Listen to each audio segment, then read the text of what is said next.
Hello! Musta kayo? I'm here again.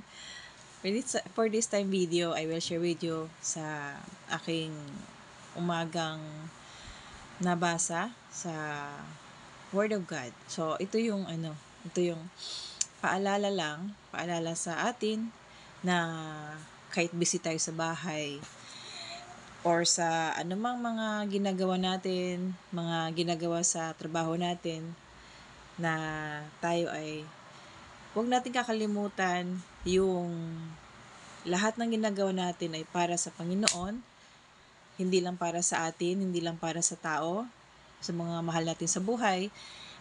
Dapat alalahanin natin na lahat ng ating ginagawa ay para rin sa kaluwalhatian ni Lord, no? So sabi nga sa Colossians chapter 3 verse 17, i-share ko lang po sa inyo, paalala lang.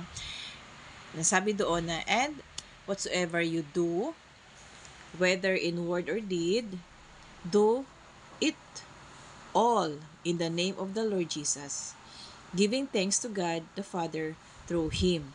So, ibig sabihin na sa anumang mga ginagawa natin, sa pananalita o sa mga ginagawa natin sa action, sa work man yan o sa bahay, gawin natin ito para sa Panginoon, hindi lang sa sarili natin, sa mga mahal natin sa buhay, kundi para din sa Kanya. Isipin natin na ito ay kinalulugod sa Panginoon, giving thanks to God the Father through Him.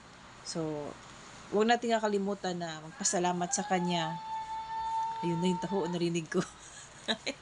Gusto ko bumili. Pero, next time na lang. So, ayun. So, huwag tayong makalimot na magpasalamat sa Kanya at lahat ng ginagawa natin sa araw-araw. Laging naghuhugas, naglalaba, nagluluto, naglilinis, ano pa ba, sa duty natin, sa mga nagtatrabaho dyan sa office, na para magaan yung work natin, hindi tayo napapagod. Nakakapagod naman talaga ang trabaho. So, para hindi tayo agad napapagod, i-set natin sa mind natin, sa mindset natin na ito ay para sa Lord ang ginagawa natin.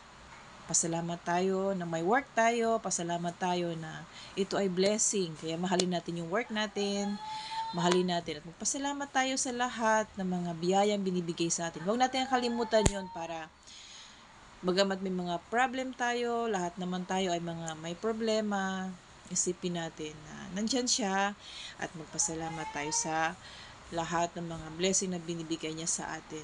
Although, hindi natin maiwasan yung pagsubok, trial sa buhay, huwag din natin kalimutan na magpasalamat. So, I hope na